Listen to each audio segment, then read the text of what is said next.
Le président de la République reçoit en audience le président de la Fédération internationale de football, l'association FIFA, actuellement en visite dans notre pays.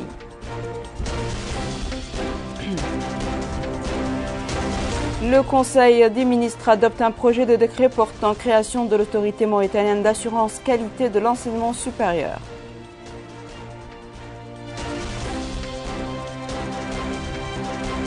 Le département du développement rural lance des projets maraîchers dans la wilaya du Tagan.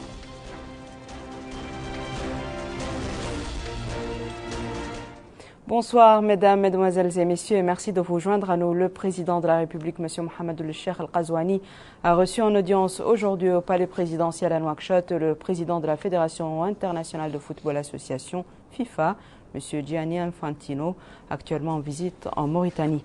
L'audience s'est déroulée en présence de M. Taleb Ould-Sid Ahmed, ministre de l'Emploi, de la Jeunesse et des Sports, de M. Mohamed Ahmed Mohamed Lemine, directeur du cabinet du président de la République, et de M. Ahmed Ould Yahya, président de la Fédération mauritanienne de football.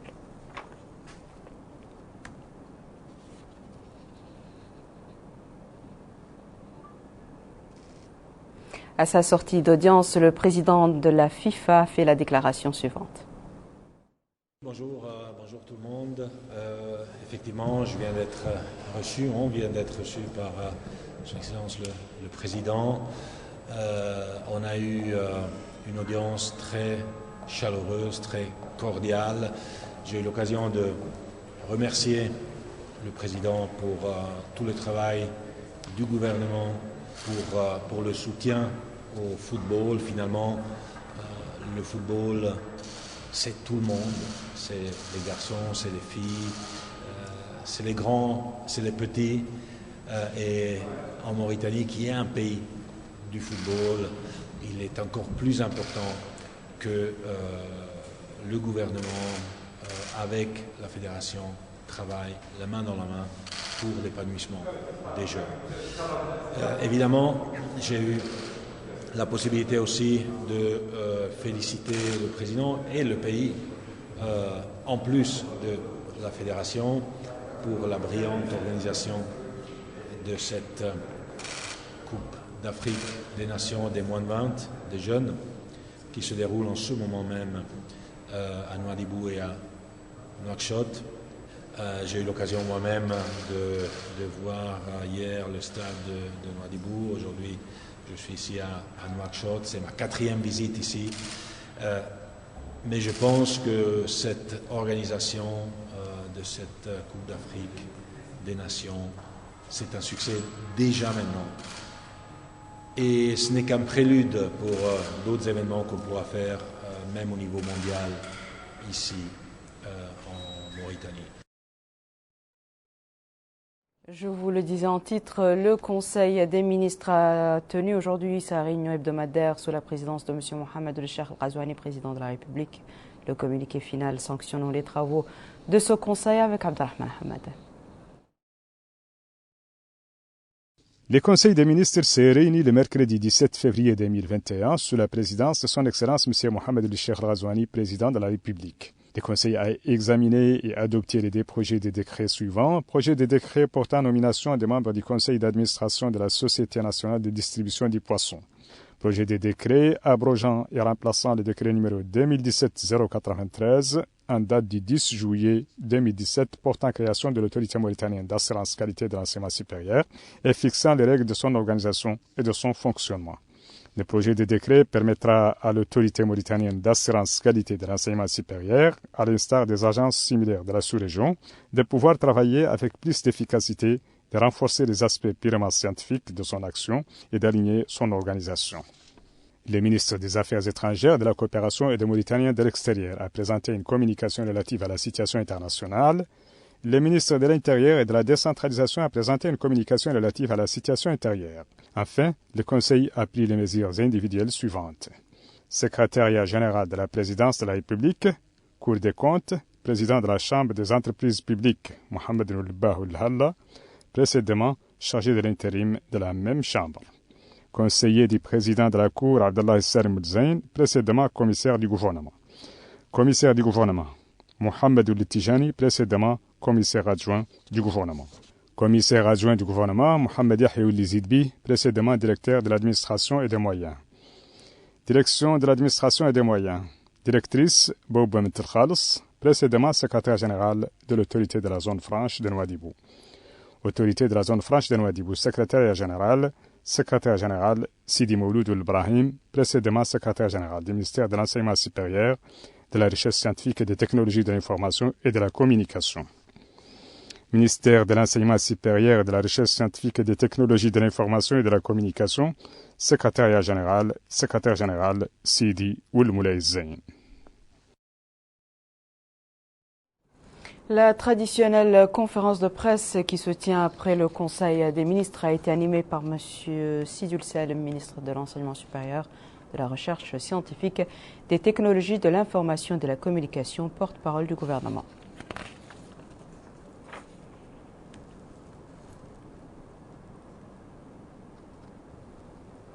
Les travaux du sommet élargi du groupe G5 Sahel avec les membres de l'Alliance pour le Sahel se sont achevés hier dans la capitale tchadienne N'Djamena avec la participation du président de la République. Cette rencontre a discuté de plusieurs dossiers, notamment la lutte contre le terrorisme, le renforcement des capacités des unités de sécurité et de défense du groupe et l'appui au développement dans l'espace sahélien. Mohamed Khattab. C'est dans cette salle des conférences de l'hôtel Radisson à N'Djamena, la capitale du Tchad, que s'est tenu hier, en présence du président de la République, Mohamed Ould Al-Ghazouani, le sommet élargi de la coalition Sahel, regroupant les 5 pays du Sahel, la France, l'Union africaine, la CEDEAO et les partenaires techniques et financiers. Ce sommet d'une journée est organisé dans une conjoncture exceptionnelle, marquée par la pandémie de la Covid-19 et la volonté prétendue de la France de vouloir réduire ses effectifs sur le terrain à la faveur de renforts européens et l'accompagnement intensifié des armées sahéliennes dans l'espoir qu'elles soient capables d'assumer la sécurité dans leur territoire et en finir avec le terrorisme dans la zone.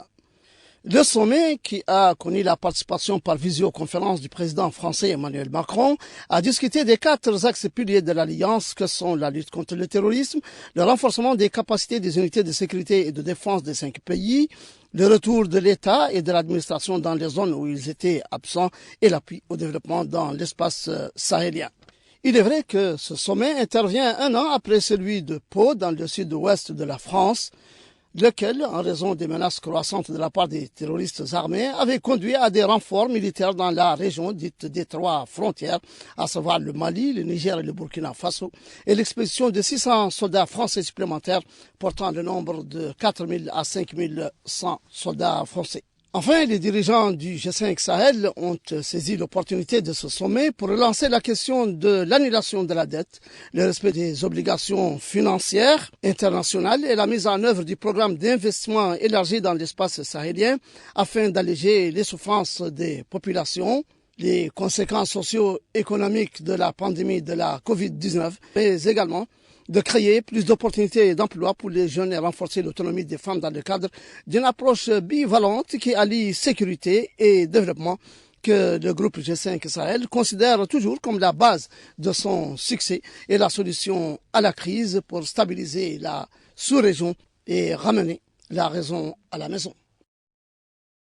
À l'issue du sommet du G5 Sahel de N'Djamena, les présidents Mohamed Al-Ghazouani, président sortant du G5 Sahel, et M. Idriss Déby Itno, président en exercice du G5 Sahel, ont organisé une conférence de presse conjointe au cours de laquelle ils ont fait le tour des questions marquant la problématique de la lutte antiterroriste dans la région, notamment celle du financement de la force conjointe du G5.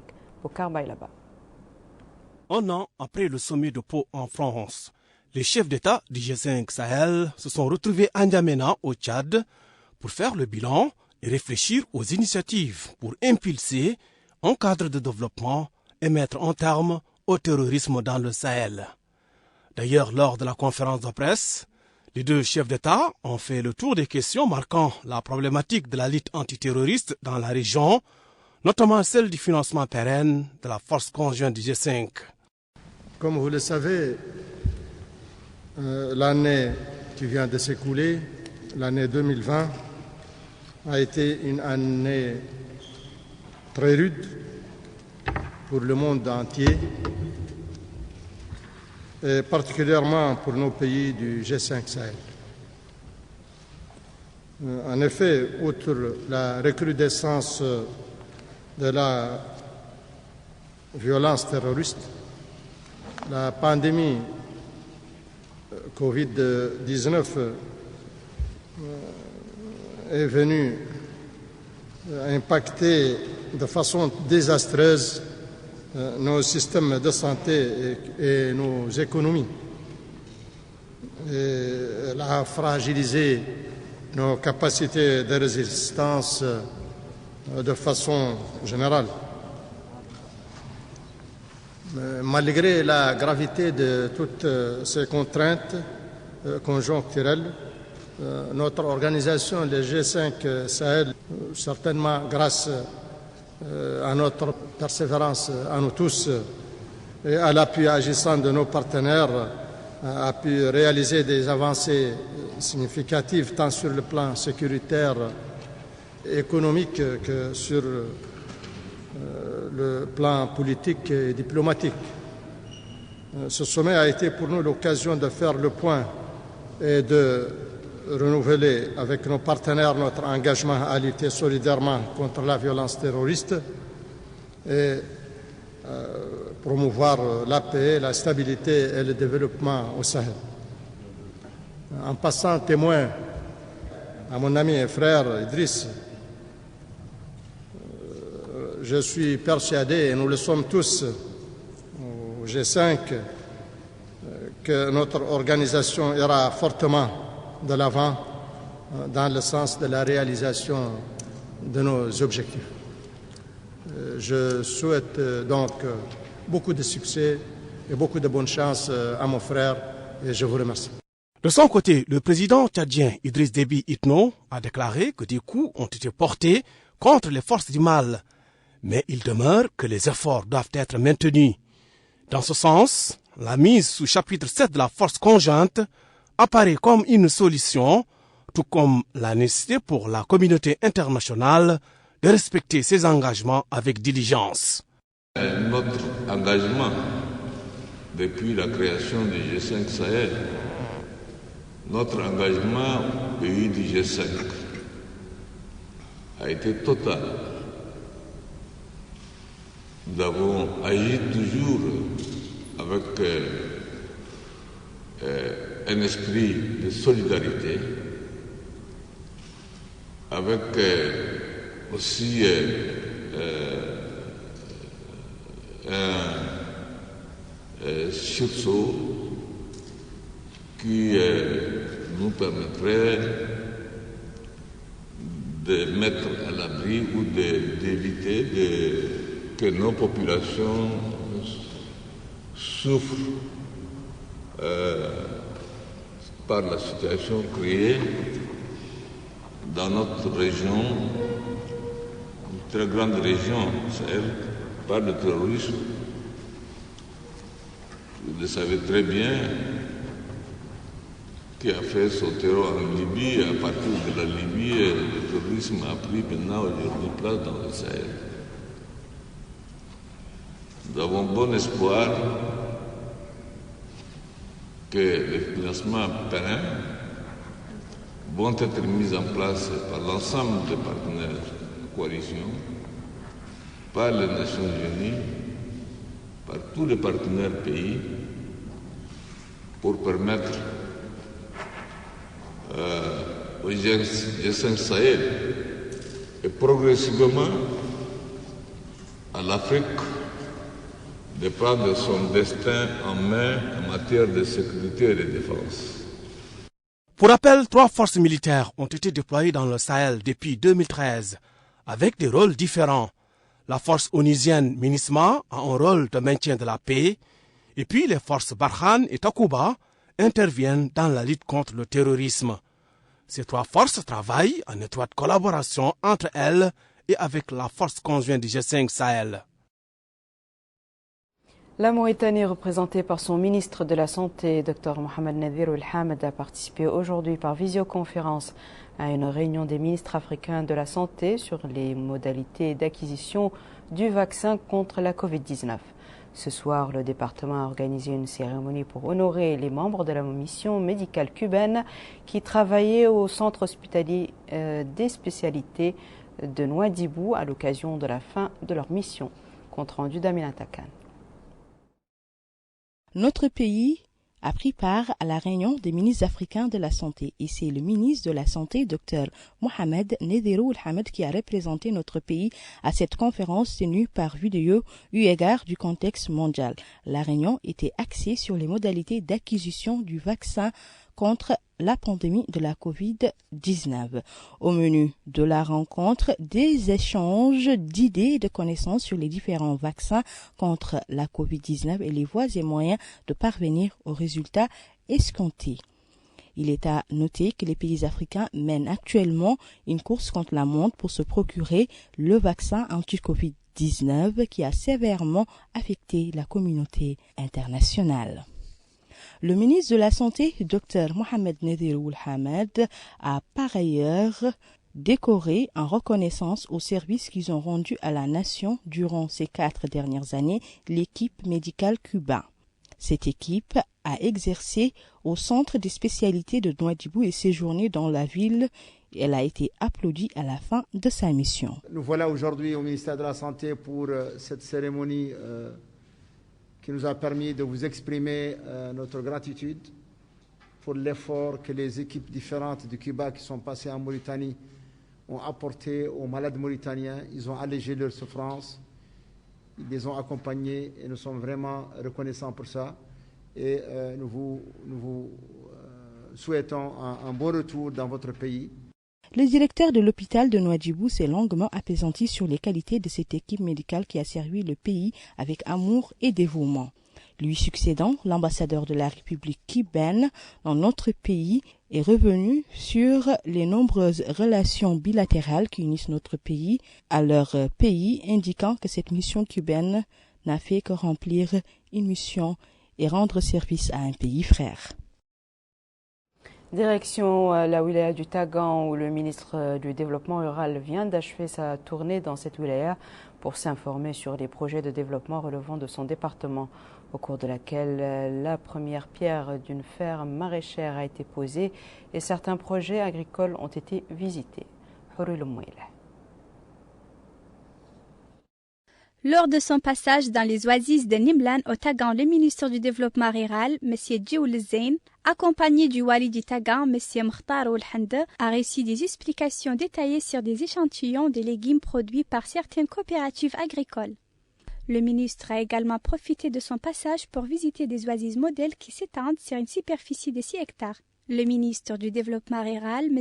Djioul Zain, a présidé au chef-lieu de la commune de Tamour-Tenaj une réunion regroupant des agriculteurs et des éleveurs.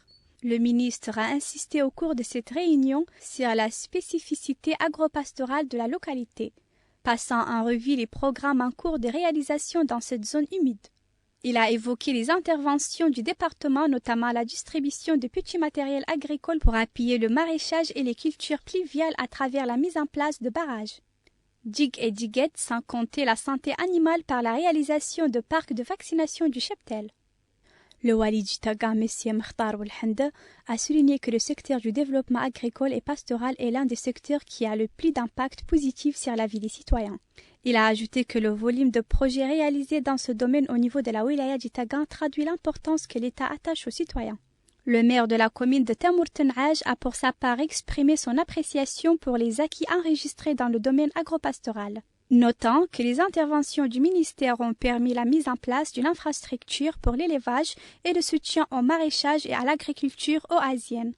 Les populations, ajoutait-il, souhaitent la poursuite de ces interventions. Les intervenants ont exprimé leur appréciation des actions du projet Oasis, tendant à leur donner les moyens de promouvoir leur production et les aider à sa commercialisation sans compter le désenclavement des zones de production. Parmi ces actions figure le forage de puits pour l'extension des superficies irriguées, la distribution de grillages et la mise en place de parcs de vaccination du bétail.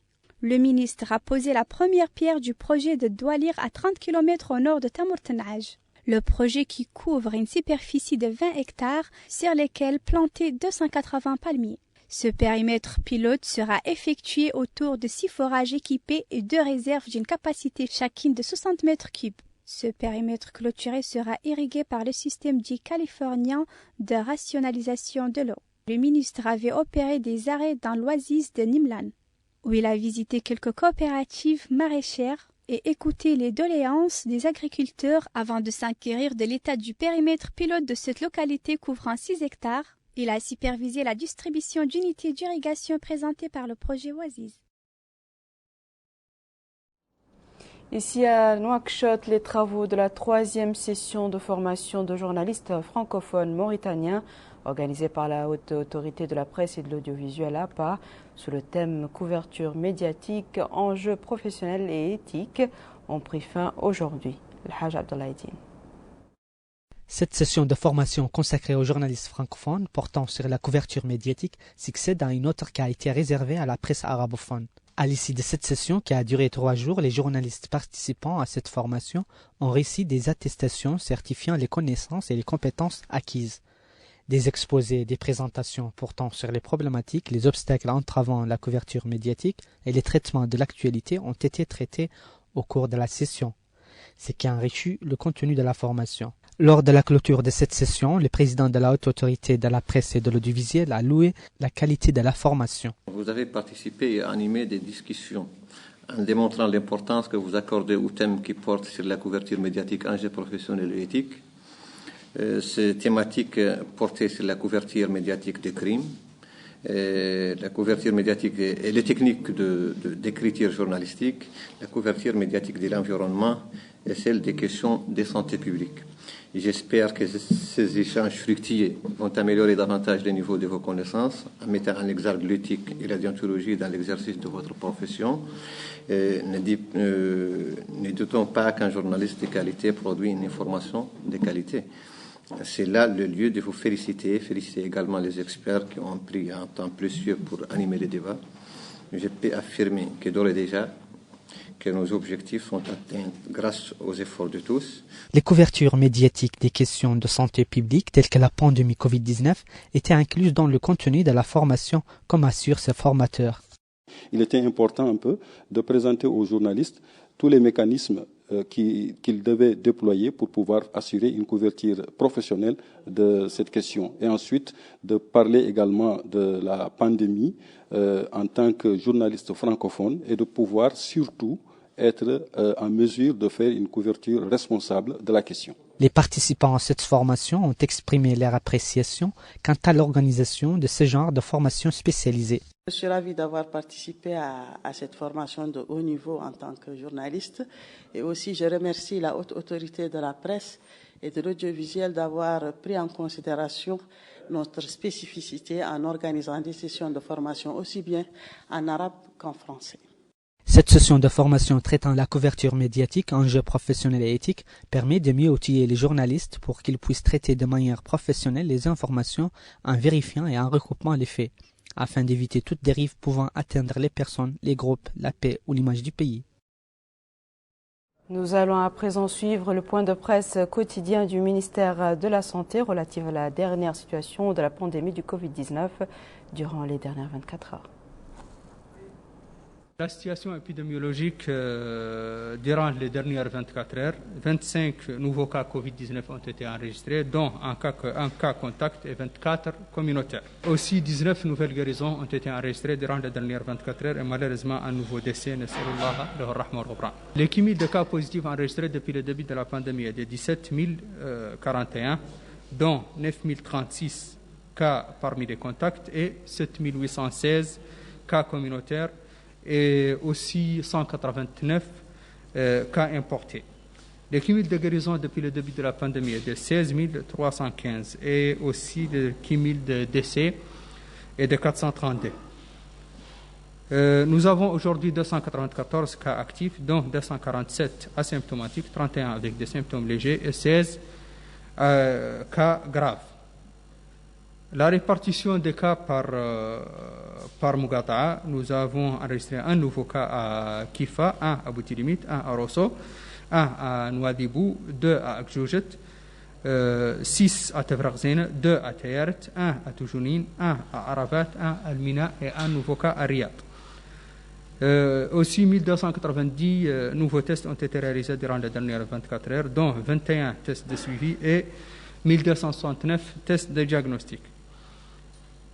La répartition des nouveaux tests par région, 84 à Houd Sharqi, 1 à Houd Gharbi, 58 à Nasaba, 42 au Gorgol, 34 au Brakna, 41 au Trarza, 10 à Nadrar, 80 à Dakhlet Nouadhibou, 24 au Taga, 40 au Guidimaka, 8 à Tirzemour, 76 à Nishiri, 719 nouveaux tests ont été réalisés à Nouakchott Ouest, 29 à Nouakchott Nord et 44 à Nouakchott Sud. Le cumul de tests réalisés depuis le début de la pandémie est de 205 782, dont 27 437 tests de suivi et 178 345 tests de diagnostic, répartis en 133 561 TDR et 44 784 PCR. Ces jours-ci, la ville de Zouérat, dans le nord du pays, connaît une diminution de visibilité due au soufflage de vent chargé de poussière. Un phénomène climatique que connaissent plusieurs zones du pays. Amina Khayam Takhlil. À l'instar d'autres zones du pays, la ville de Zouérat vit pour la 3e journée consécutive un rythme lent, marqué par une situation climatique particulière. Des tempêtes de sable, accompagnées par des rafales de vent, modérées parfois et faibles assez souvent, affectent moyennement la visibilité. Autre aspect également affecté, la circulation des véhicules dans la ville. Certains conducteurs, généralement habitués à un ciel clair, se disent perturbés par la faible visibilité de la route. La situation climatique affecte clairement le trafic dans la ville, notamment le transport urbain et interurbain. Les conducteurs, surtout des bus de transport commun, craignent la présence de langues de sable sur les routes bitumées, ce qui représente un danger pour les conducteurs les moins vigilants. D'autres conducteurs se plaignent à cause de la faible visibilité et de leur incapacité d'accélérer. Ils n'ont pas pu rouler à plus de 80 km/h sur la route reliant Touagil et Zouérat. Compte tenu des problèmes de santé que peut provoquer une telle situation climatique, comme l'asthme ou l'allergie, les citoyens sont appelés à suivre les directives des spécialistes de la santé, les incitant à faire preuve de précaution. Les médecins du centre hospitalier de Zouérat appellent les citoyens à suivre les mesures de prévention qu'ils connaissent déjà, à savoir le port du turban ou du masque, destiné à les protéger de la poussière, ainsi que la bonne alimentation. Les populations les plus fragiles, les enfants, les femmes enceintes, les personnes âgées, doivent bénéficier d'une attention particulière pour éviter les maladies infectieuses et respiratoires. Si la faible visibilité ainsi que la poussière constituent des obstacles dans plusieurs domaines d'un côté, elles sont de l'autre côté bénéfiques pour les agences et agents de nettoyage, qui, plus il y a de poussière, plus leurs services sont sollicités. Cet agent d'entretien dit que les périodes les plus prospères pour lui sont celles de la pluie et des tempêtes, où les demandes de réparation de pneus et de nettoyage de véhicules se multiplient. La ville de Zouérat, après 3 jours de vent de sable, un trafic timide, mais plein d'espoir après les dernières prévisions de l'Office national de météorologie.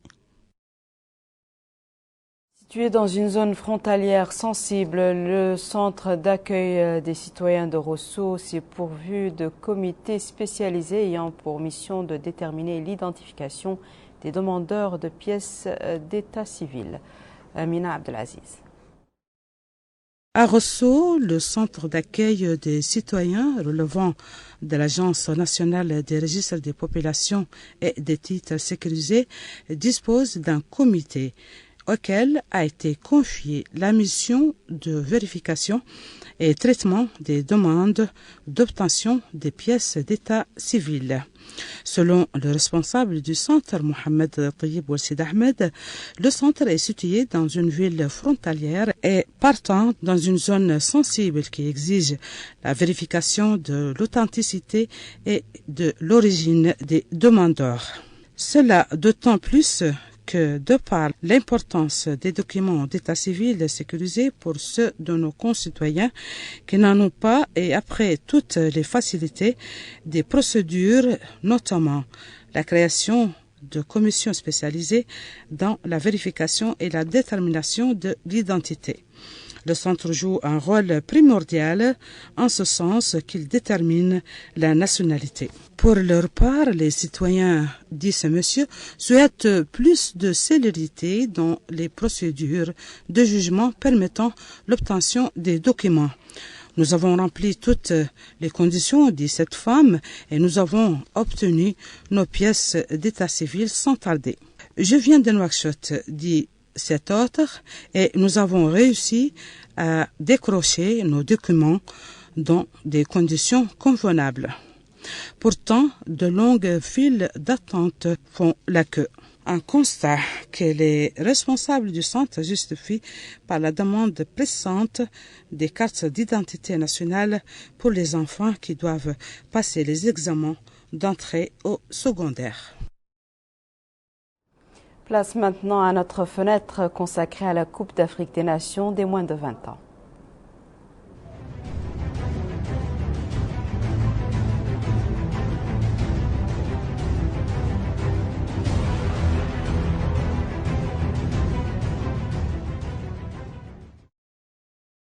La Mauritanie a remporté ce soir son deuxième match dans cette CAN en battant la Mozambique 2-0 au stade olympique de Nouakchott. Bokar Bailaba revient sur ce match et d'autres sujets relatifs à cette compétition. Après le faux pas en match d'ouverture contre le Cameroun, les Mourabitoun juniors se sont repris. Ils ont battu ce soir le Mozambique 2-0. Une victoire qui redonne du sourire au public mauritanien. Le Cameroun qui a battu l'Ouganda 1-0 est en tête du groupe A. Suivi de l'Ouganda, la Mauritanie se pointe à la 3e place, le Mozambique est dernier du groupe. 2 matchs sont au programme demain au stade Cheikh Ould Bouaidia à Nouakchott. La Tunisie affrontera la Namibie à 16h. L'entraîneur des Aiglons de Carthage se veut réaliste et mesuré face à l'adversaire. Après la journée de demain, je crois qu'il y aura un déblocage au niveau du classement. J'espère qu'il sera positif pour nous. J'espère faire un bon match contre une équipe qui est une bonne équipe, comme toutes les équipes qui sont qualifiées ici. Donc certainement, elles ont tous leur chance, elles ont tous leurs moyens, leurs qualités. Donc nous aussi, on a nos qualités. Certainement, nous, on va essayer de travailler sur leurs points faibles et de faire attention sur leurs points forts.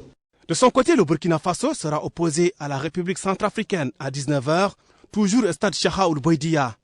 Le coach des juniors centrafricains espère surprendre les Burkinabés. Ils vont voir que les plus petits, ils ont fait des efforts et que maintenant, il faut essayer de les suivre. Donc ça va être un ouf pour la RCA.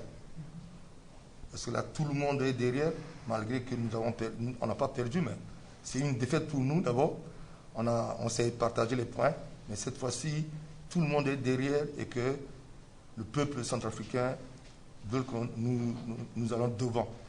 Par ailleurs, le président de la Fédération internationale de football association, Gianni Infantino, a inauguré aujourd'hui à Nouakchott les nouvelles installations de la Fédération de football de Mauritanie et un magasin de vente de maillots et de matériel sport. C'était en présence du président de la Fédération de football de Mauritanie, Ahmed Yahya. Le président de la FIFA et celui de la FFRIM ont ensuite visité des composantes du stade, dont des vestiaires, des arbitres et salles de presse. À la fin de la visite, le président de la FIFA a indiqué dans une déclaration à la presse que c'est la 4e fois qu'il visitait notre pays pour constater le grand travail accompli par la fédération pour développer le football mauritanien. Je pense que c'est vraiment quelque chose d'exceptionnel qui a été fait. D'ailleurs, je me réjouis à chaque fois que je suis, pas seulement en Afrique, mais dans le monde entier, de donner un exemple le travail qui est fait ici en Mauritanie. Donc, c'est effectivement comme ça qu'il faut investir l'argent de la FIFA. C'est comme ça qu'on peut faire grandir une fédération, un mouvement footballistique et même un pays tout entier avec de la passion pour le football. C'est certainement des exemples à suivre. C'est des exemples à suivre parce que c'est des investissements réfléchis. et la communauté tout entière bénéficie, évidemment la communauté du football en premier, mais la communauté tout entière. Et c'est ça qu'on veut. Et c'est pour ça que j'invite vraiment toute l'Afrique, mais pas seulement l'Afrique, j'invite le monde entier à venir à Nouakchott et visiter ce qui est fait ici. Et puis la salle de réunion du Conseil mauritanien des femmes d'affaires a abrité aujourd'hui à Nouakchott la cérémonie de remise de cadeaux aux représentants des équipes participant à la Coupe d'Afrique des Nations de moins de 20 ans. Ce lot de cadeaux a été remis au coordinateur du programme national de volontariat Watanouna avant que ce dernier, accompagné d'une délégation du Conseil mauritanien des femmes d'affaires, ne se rende au stade olympique pour le présenter au président du comité d'organisation de la CAN de moins de 20 ans, Fall Youssouf. J'étais donc très sensible à ce geste. Je voulais vous remercier beaucoup, vous remercier vous, les membres du Conseil mauritanien des femmes d'affaires, mais à travers vous aussi toutes les femmes qui ont travaillé pendant des heures et des heures sur des objets que vous avez pu nous amener ici ainsi pour les remettre aux différentes délégations. Oui, la Coupe d'Afrique des Nations est au début un projet sportif, parce qu'au départ on pensait que c'était un projet sportif tout court, mais on se rend compte aussi que c'est un projet économique, c'est un projet social, c'est un projet culturel, et que donc toutes les parties de notre peuple doivent converger vers la réussite de ce projet. Le coordinateur du programme national de volontariat, Ahmed Abdrahman, a exprimé ses remerciements au nom du ministre de l'Emploi, de la Jeunesse et des Sports au Conseil mauritanien des femmes d'affaires, dont ce soutien constitue une contribution de qualité qui marque son appui aux efforts du gouvernement qui parie sur le succès de cet événement. De son côté, la présidente du Conseil mauritanien des femmes d'affaires, Vatimetou Mintelville, a expliqué que ce cadeau s'inscrit d'une part dans le cadre de l'hospitalité du peuple mauritanien, mais aussi procède de l'action visant à faire connaître la culture du pays d'autre part, car il se compose de divers objets modèles de notre artisanat pluriel. Voici à présent, mesdames et messieurs, le rappel des titres. Le président de la République reçoit en audience le président de la Fédération internationale de football, l'association FIFA, actuellement en visite dans notre pays. Le Conseil des ministres adopte un projet de décret portant création de l'autorité mauritanienne d'assurance qualité de l'enseignement supérieur.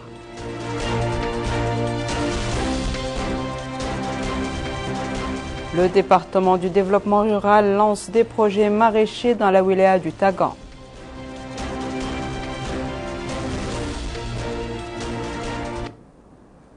C'est la fin de ce journal, mesdames et messieurs. Merci à vous de nous avoir suivis. Merci de votre fidélité. Je vous souhaite une excellente suite de programmes sur El Mauritania.